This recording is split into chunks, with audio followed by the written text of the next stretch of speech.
Información sobre el libro de Lucas. Lucas era médico.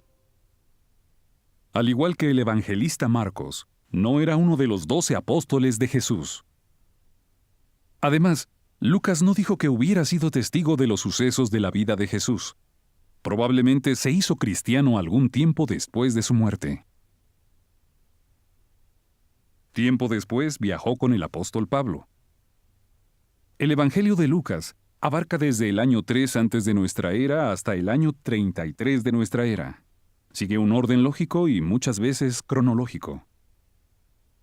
Casi un 60% de la información de este Evangelio no se menciona en los demás.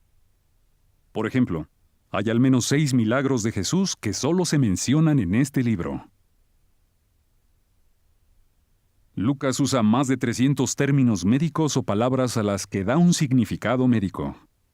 Solo él dice de cierto hombre que estaba lleno de lepra y que la suegra de Pedro tenía fiebre alta.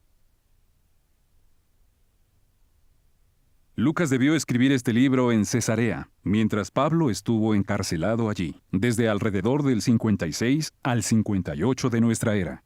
De modo que, aunque en la Biblia aparece después de Marcos, el Evangelio de Lucas fue el segundo que se escribió.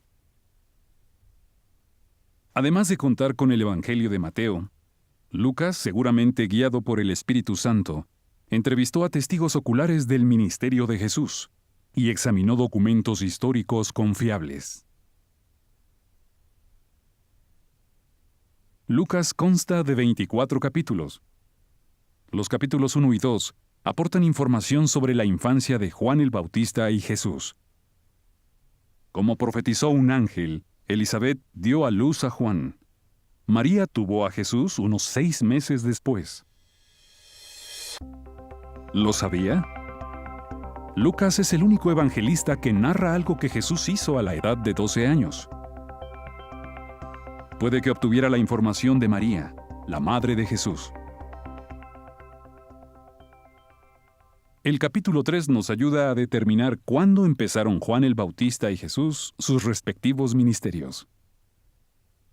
También es interesante la línea genealógica de Jesús, que establece que María era descendiente del rey David y que llega hasta Adán, hijo de Dios. Los capítulos 4 a 9 narran la predicación y las curaciones que Jesús efectuó al principio de su ministerio, principalmente en Galilea. Lucas no solo da detalles específicos de las enfermedades que Jesús curó, sino que también refleja la compasión que sentía por los enfermos. El capítulo 6 explica que, tras orar toda la noche, Jesús escogió a sus 12 apóstoles. En el capítulo 9, Jesús envió a los 12 a predicar el mensaje del reino y a curar enfermos. Desde el capítulo 10 hasta la mitad del 19, se narran sucesos que ocurrieron principalmente en Judea y Perea. Jesús envió a 70 discípulos más para que predicaran el mensaje del reino.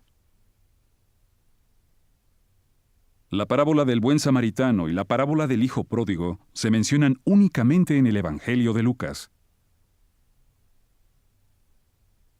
Desde la mitad del capítulo 19 hasta el final del 23, se narran los últimos días del ministerio de Jesús en Jerusalén y sus alrededores, y los sucesos relacionados con su muerte.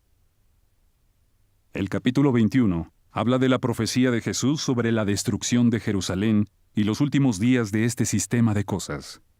Lucas añade las pestes a las características de los últimos días, detalle que no mencionan ni Mateo ni Marcos. El capítulo final recoge sucesos relacionados con la resurrección de Jesús. Lucas es el único evangelista que describe la ascensión de Jesús al cielo.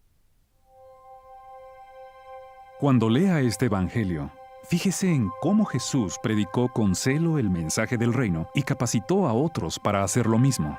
En qué características identificarían los últimos días y en cómo las curaciones de Jesús muestran lo que Él hará como Rey del reino de Dios.